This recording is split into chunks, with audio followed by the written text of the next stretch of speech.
So, day 2 of the Women's Premier League is done, and the record total has already been pushed to 223. Also, RCB is kind of struggling. No surprises there. Hello and welcome to the WPL recap day 2. Let's get into it. RCB wins the toss, chooses to bowl first. Newcastle starts well, bowls a good first over. Shafali Verma starts fidgety but goes big after getting past 20. Lanning bats in her own risk-free way.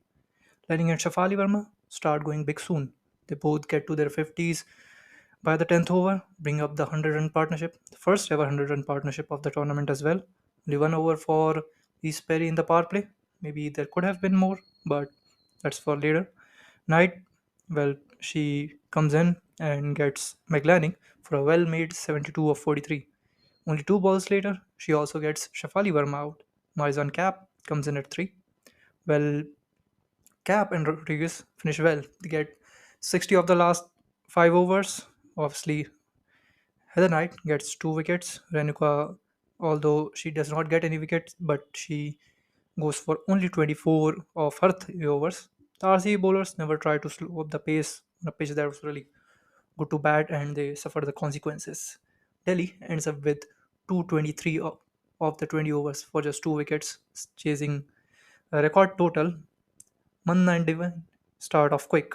After the quiet first over, Manna punishes Cap in the second over, and RCB raised to 40 of 4 overs just before Capsy dismisses Divine. Perry comes in at 3. Capsy claims Manna's wicket as well in the next over. Tara Norris comes in. She slows up the pace and she gets a 4 for in no time. First, she gets Perry out, and soon she also gets Richa Ghosh out. And then there's Shikha Pandey, who also claimed the first wicket of the day by an Indian bowler. She gets Asha Shobna out, and then there was just nothing that RCB could do to win the game. Heather Knight and Shoot, they resist for a while with 54 run stand, but Tara Norris comes back, dismisses Heather Knight to get her fifth wicket. Megan Shoot, she scores 30, RCB get to 163, and DC Bin win by 60 runs to start off their campaign. My top 3 moments of the game. Number 3, the Shefali Verma and Meg Lanning partnership, the first ever 100-run partnership of the tournament, a 163-run partnership actually. Good one. Number 2, the fielding, just the fielding from DC team. It was absolutely on point, and it was almost a 10 out of 10 performance by them fielding wise. And the number 1, the Tara Norris MVP performance, getting a fifer on debut, coming in as the associate player. She actually got into the 11 while someone like Laura Harris was on the bench, so that could have been pretty big. And she basically proved her inclusion right with that fifer. Moving on, we then go to DY Patil for Gujarat Giants versus UP Warriors. And Gujarat bat first. Dunkley and Meghna start off well. Deepthi and Sophie Eccleston strike multiple times to get Gujarat 3 down within the first 8 overs. Sutherland gets caught at long on trying to be positive. Shushma Verma starts off well, but she perishes soon, and Gujarat are 76 for 4 in just 10.2 overs.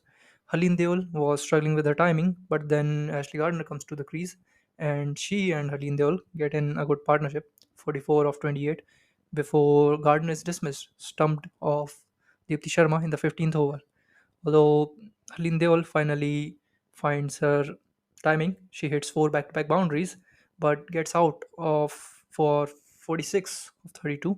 Himlata then finishes well, and Gujarat ends up with 169 for 6 in their 20 overs. Good bowling by the UP spinners, and Gujarat did well to get to 102 for 3 in their last 10. Now, for the UP innings, Sehrawat and Healy had multiple run-out scares early on, but they survived. But soon Kim Garth, in the third over of the innings, she claims Healy first, then Sehrawat, and then McGrath, all in the same over.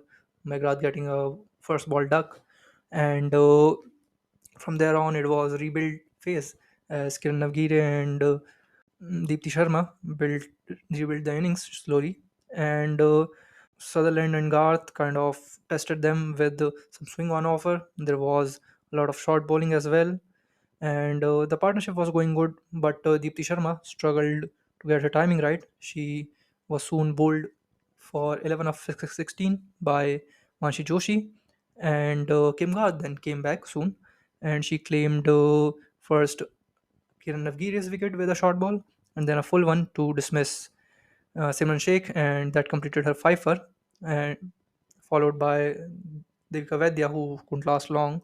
And at the time when Devika Vaidya got out, UP needed 64 of 26, and from there on, it was the Grace Harris show with her and Sophia Custon on the side, who scored 22 of 12.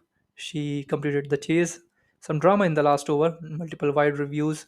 There was some shady calls made by the umpire where it looked like the ball was not actually a wide, but it was given, and it was at a crucial juncture because UP needed 6 of 3, but the wide actually made it 5 of 3, which actually should not have been a wide. But that's all.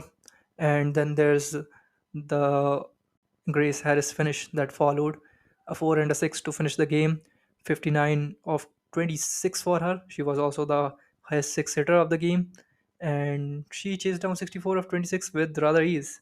What a game! And this was the first thriller of the WPL. My top three moments of the game: number three, Aline Deol hits four back to back boundaries. Number two, Kim Garth, who claims 5 wickets in just 3 overs.